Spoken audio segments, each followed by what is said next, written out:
네, 이번 주는 여러 일들이 있었습니다. 아시는 것처럼 제가 이제 박근혜 대통령 때 첫 우리나라 대통령이 어쨌든 잘못해서 파면당하는 일이 다시는 없었으면 좋겠다라고 생각을 했는데 이번 주에 결국은 또 이제 윤석열 대통령이 파면을 당했고요.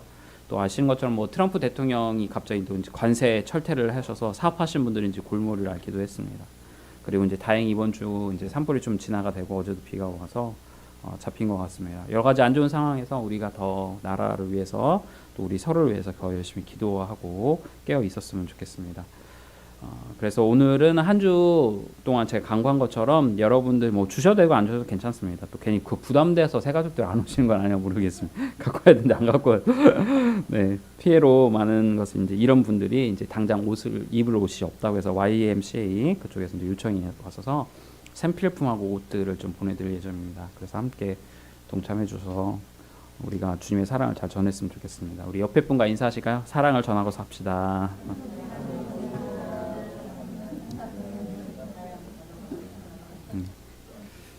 오늘 말씀은 이 구제 사역과 관련된 말씀입니다.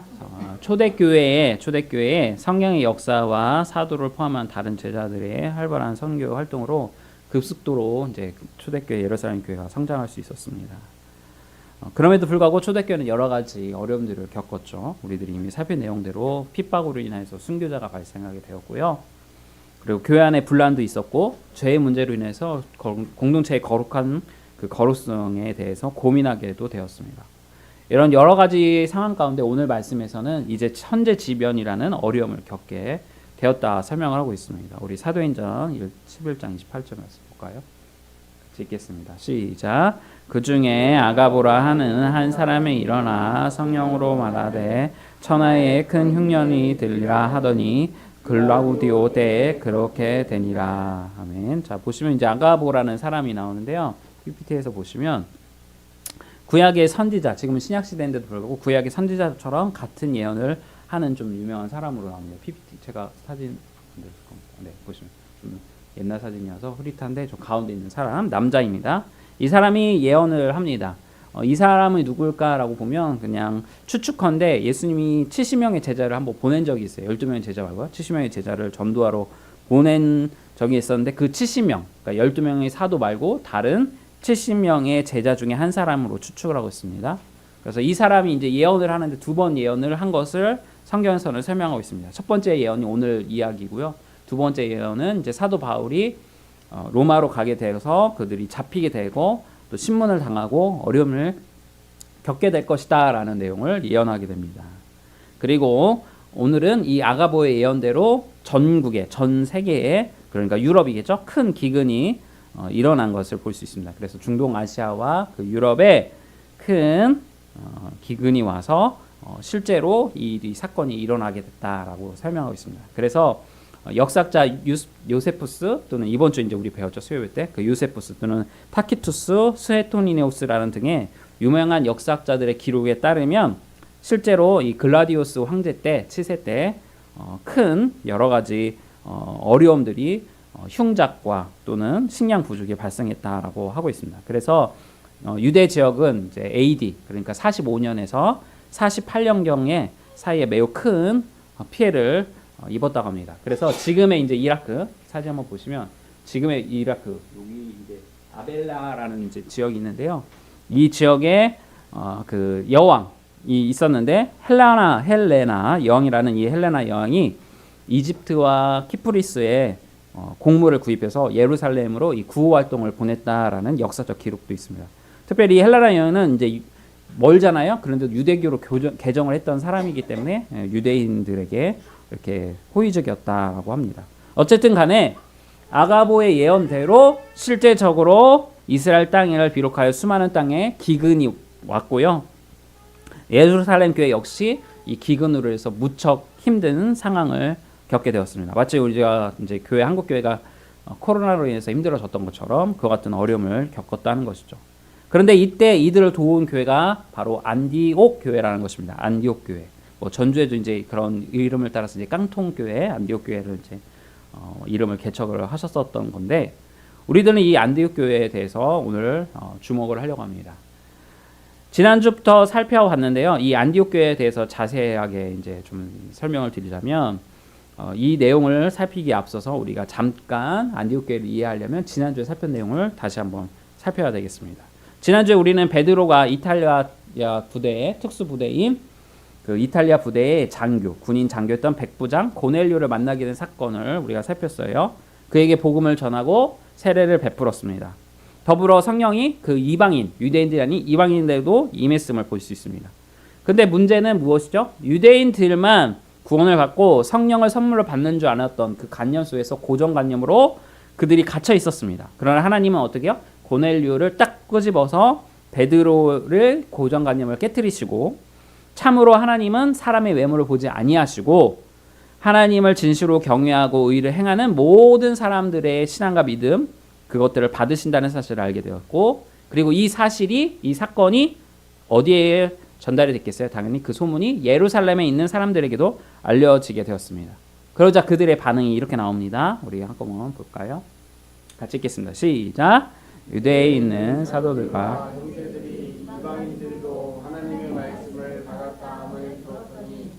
베드로가 예루살렘에 올라갈 때에 할례자들이 비나하여 내가 몰라제 집에 들어가 함께 먹었다 하니.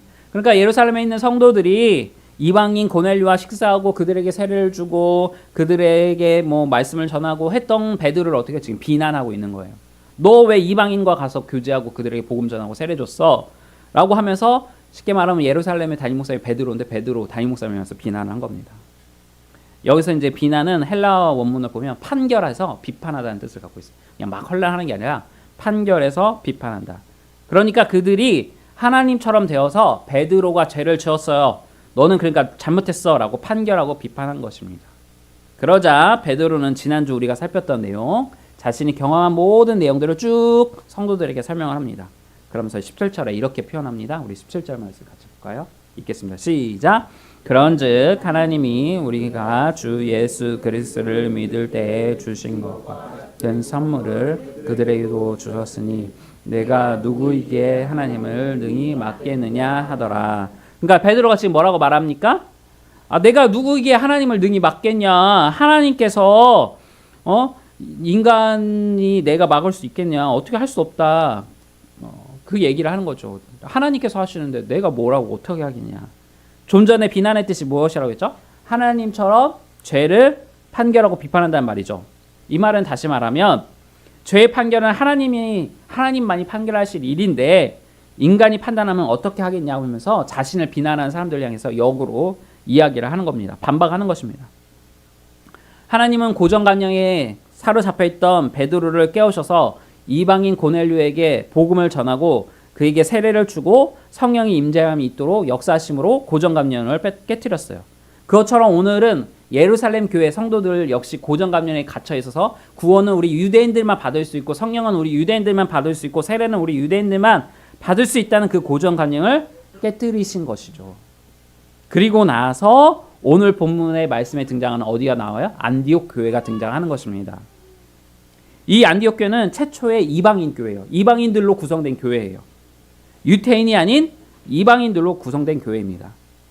지역이 어디냐? 지금은 이제 시리아, 지금 시리아 아시죠? 그 시리아 성경에 이제 수리아라고 표현되어 있는데 바로 그 시리아라는 곳에 세워진 교회입니다.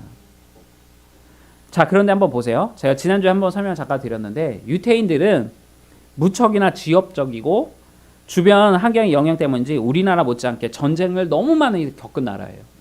그러다 보니까 좀 폐쇄적이고 율법적인 물론 측면도 있지만 자신들만 구원을 받는다는 그 사고의 틀에 너무 갇혀 있었어요. 그래서 성경에서도 다음같이 설명합니다. 우리 17절부터 21절 말씀 볼게요. 읽을까요? 시작.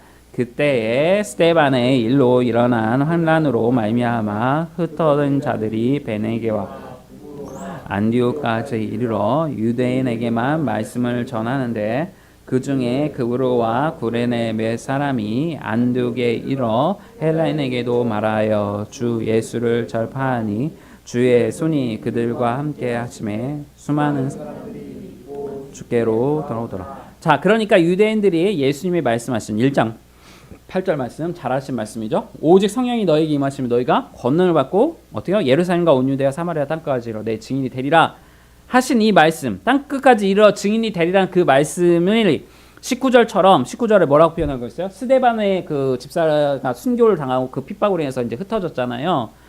흩어졌는데도 불구하고 그들은 누구에게만 전했다고 말하고 있어요? 19절에 유대인에게만 말씀을 전했다라는 거죠. 그러니까 유대인들에게만 복음을 전하고 그들에게 역사를 해야 된다라는 것입니다. 자, 어떤 신학자들이 이 스데반 집사님의 순교 죽은 것에 대해서 이렇게 설명했다고 제가 설명드렸어요. 8절의 말씀에 뭐라고요? 이렇게까지 유대인들이 순종하지 않으니까, 그러니까 예루살렘에만 머물고 있고 유대인들을 깨우기 위한 방법으로 스데반 집사님을 순교시켜서 성도들을 흩어 사용하셨다라고 말하는 그런 신학자들이 있다라고 말씀드렸어요. 근데 오늘 말씀을 보니까 그것도 아닌 게 확실한 거죠. 이해가 되시나요? 그러니까 유대인들이 예루살렘 안에서만 우리가 좇사오니 예루살렘 교회만 부흥하면 된다는 식으로 해서 주님은 땅끝까지 이르러 사마리아와 땅끝까지 이르러 복음을 전하라고 했는데도 불구하고 유대인들이 그냥 예루살렘에만 있으니까 스데반이라는 사람을 죽여서 흩어지게 만드셨다라고 어떤 신학자들 얘기한다는데, 근데 지금 오늘 보니까 막상 흩어졌는데도 그들은 어떻게 해요? 유대인에게만 복음을 전하고 있다는 것이죠.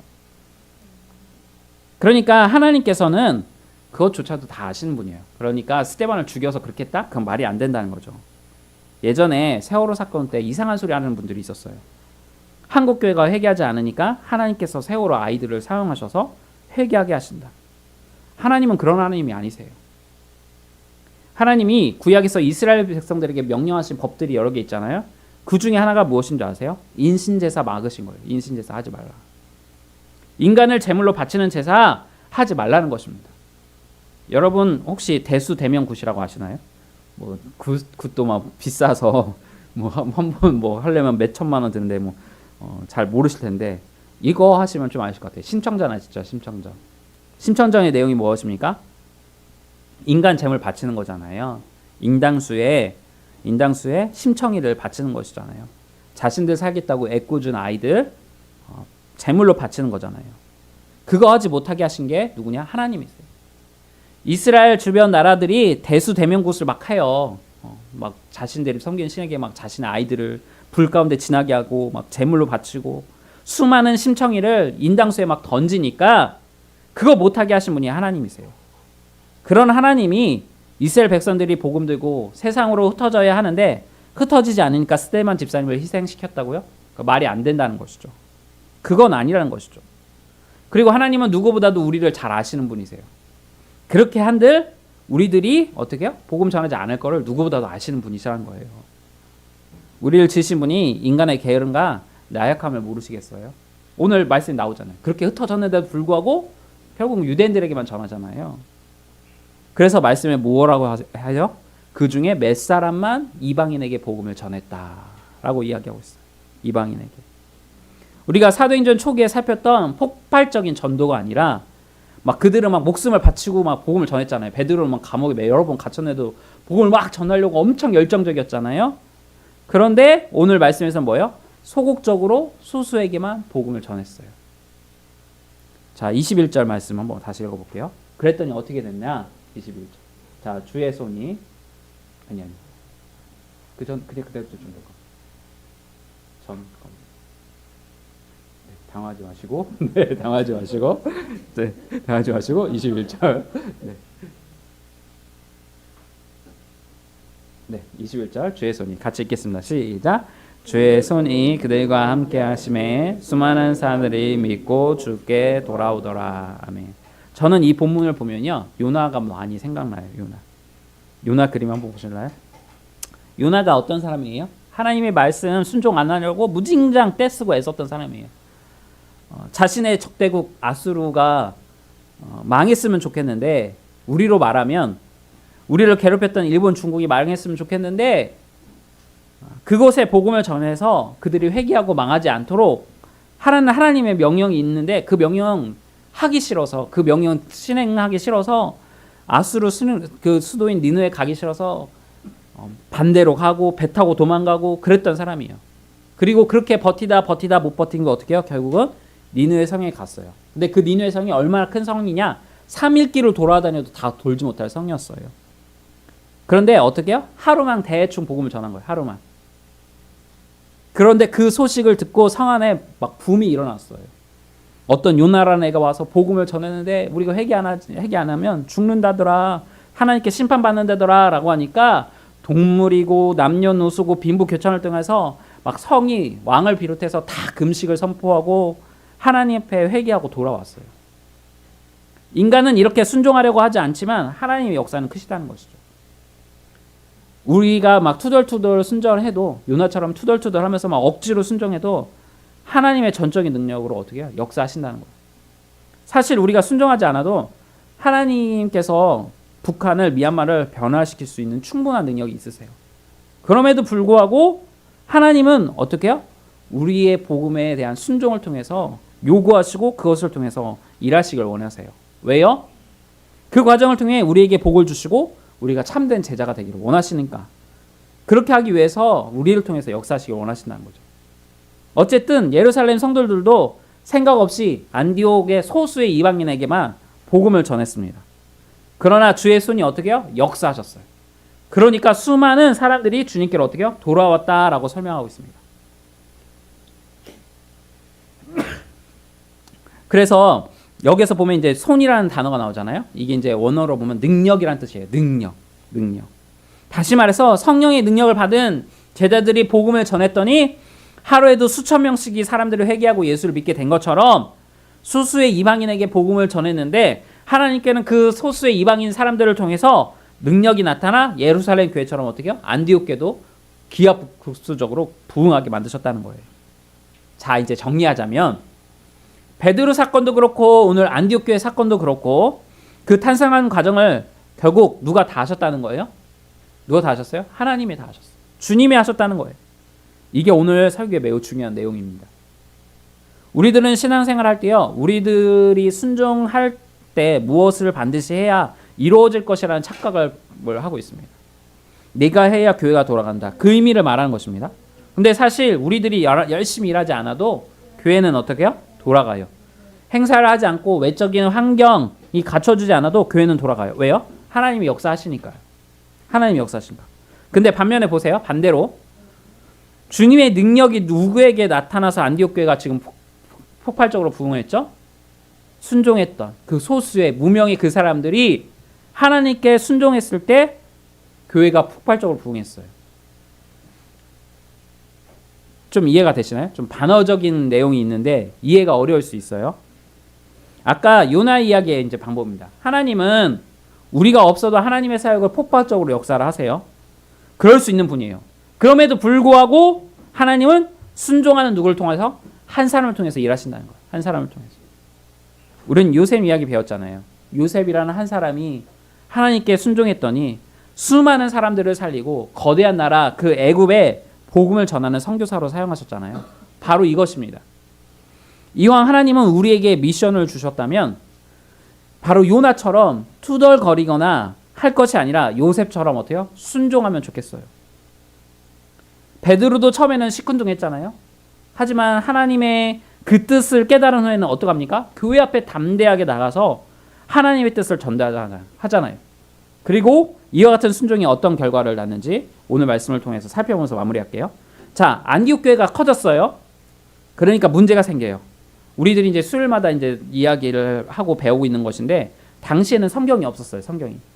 그러다 보니까 성경의 역할을 했던 사람이 필요했어요. 그 사람들이 누구였죠? 바로 사도들과 예수님의 제자들이었어요. 12명의 제자 외에 다른 제자들 말하는 거예요.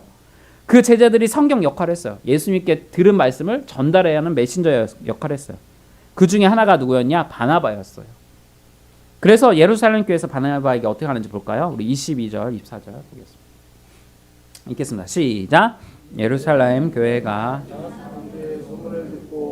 바나바를 안디옥까지 보내니 그가 이르되 하나님의 은혜를 보고 기뻐하여 모든 사람 위에 굳건한 마음으로 주와 함께 머물러 있으라 권하니 바나바는 착한 사람이요 성령과 믿음이 충만한 사람이라 이에 큰 무리가 주께 더하여지더라. 아멘. 목회자가 없던 안디옥 교회에 누구를 파송해요? 바나바를 파송해요.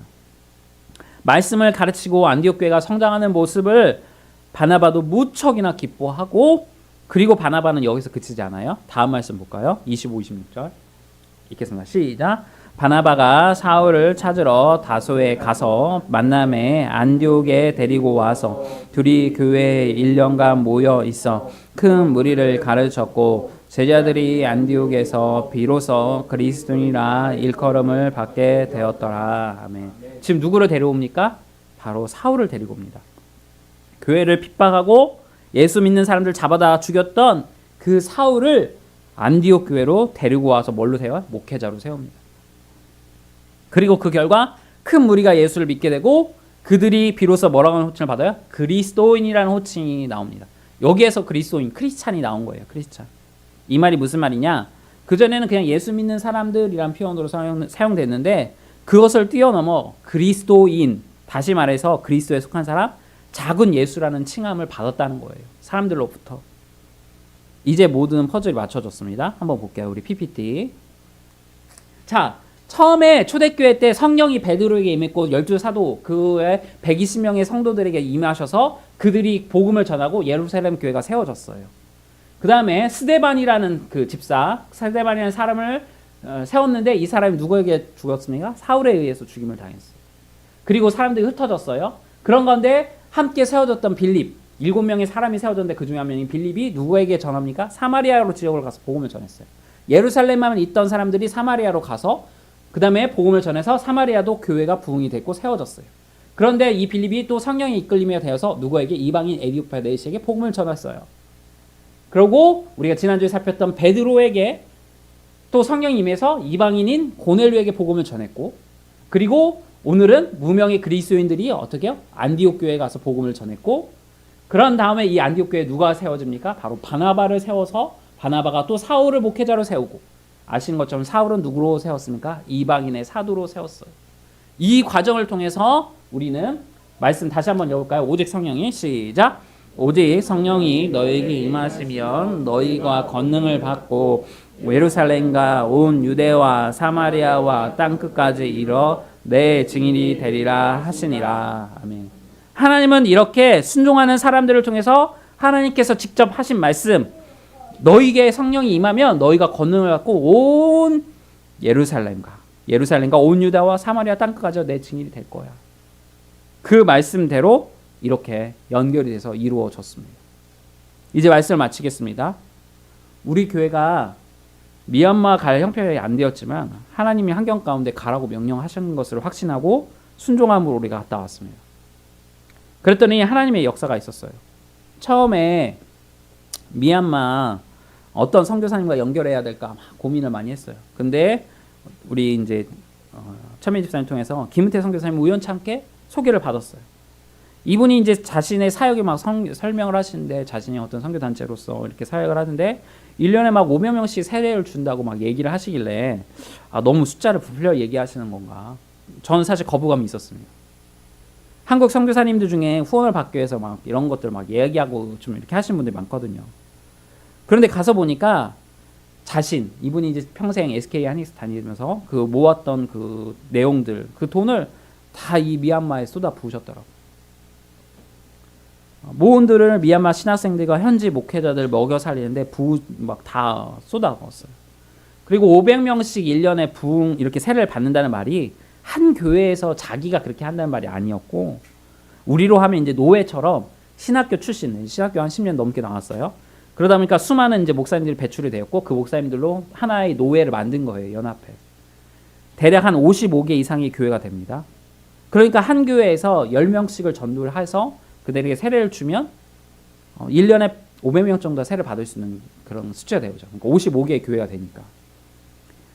우리 교회도 이제 우리 이번에 이제 근무 형제가 세례를 받고 해란제하면 이제 세례를 받아서 입교를 하게 되는데, 그것처럼 작은 교회들이 목사님들이 50명이 넘는 목사님들이 수시로 열심히 노력을 해서 그렇게 새신자들에게 복음을 전하고 그들에게 세례를 준다는 말이었던 것입니다.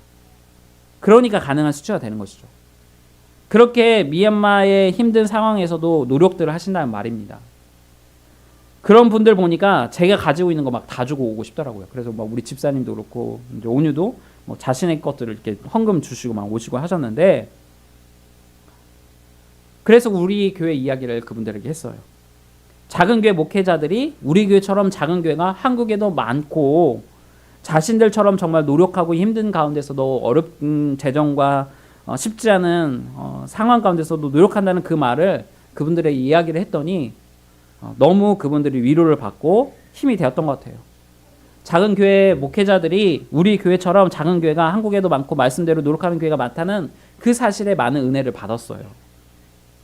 기존에는 한국의 큰 교회들이 자신의 큰 그 신학교 와서 헌금 많이 하고 그렇게들 가셨나 봐요. 그래서 우리 교회도 그런 어떤 큰 교회 중에 하나라고 생각했던 것 같아요. 물론 우리 장로님도 계시고 하다 보니까. 그런데 그게 아니고 자신들처럼 우리 교회도 힘들게 목회한다는 그 사실에 큰 위로를 받은 거예요. 그리고 우리 교회처럼 성도님들 보고 도전을 받고 위로를 받았다는 것입니다. 그러면서 말씀대로 살려고 노력하는 우리 교회 성도님들의 모습을 보고 많은 목회자분들이 자신의 교회 가서 자신의 교회 성도들에게도 빡세게 제자 훈련 시키고 기도 훈련 시키고 예배 훈련 시키겠다고 다짐을 하셨어요. 그거 보고서 이래서 하나님께서 우리를 보내셨구나라고 깨달았습니다. 우리 교회가 단순히 몸집만 큰 교회였다면 그런 은혜를 누리지 못했을 것입니다. 하나님의 역사가 이렇습니다. 베드로의 순종으로 예루살렘 교회가 탄생했고, 빌립의 순종으로 사마리아 교회가 탄생을 했고, 이방인 내시에게 복음을 전달하게 하셨고, 또한 고넬료의 순종을 통해서 예루살렘 성도들을 변화시켜 주시고, 소수의 그 무명의 그리스도인들을 통하여서 안디옥 교회를 세우시고, 더불어 예루살렘 교회가 이제는 이방인들도 도와줘야 된다, 하나의 공동체다 하면서 바나바와 사울을 파송해서 안디옥 교회를 도와주고, 그리고 오늘 천재지변으로 예루살렘 교회가 힘들 때 역으로 이제는 안디옥 교회 성도들이 받은 은혜를 갚고자 구제 사역으로 도와주는 그와 같은 모습을 보여주었습니다. 이것이 하나님 나라고 이것이 참된 교회인 것이죠. 그래서 오늘 제목 보셨나요? 네, 제목도 안 보셨군요. 지금 제목이 건나 힘입니다. 건나 힘. 줄였어요. 뭐예요? 건강한 교회에게 나타나는 힘입니다. 바로 예루살렘 교회, 안디옥 교회, 우리 교회를 보고 말씀을 드리는 겁니다. 건강한 교회가 나타나게 되는 힘입니다. 오늘 우리들은 안디옥 교회처럼 산불로 피해 입은 이재민에게 우리의 사랑을 전할 것입니다. 그 과정을 통해 하나님은 또 역사하실 것을 믿어요. 이번에 전국의 수많은 시골교회들이 불에 타 없어졌다고 합니다. 어쩌면 우리보다 더 힘들게 신앙생활하는 교회일지도 모르겠어요. 그들에게 우리의 작은 사랑에 힘이 위로가 되기를 소망해 봅니다. 오늘 말씀을 생각하시면서 더욱 건강한 교회로 세워져가는 우리 교회, 이재민 교회 또는 미얀마의 그 많은 교회들이 되기를 주님의 이름으로 축복을 합니다.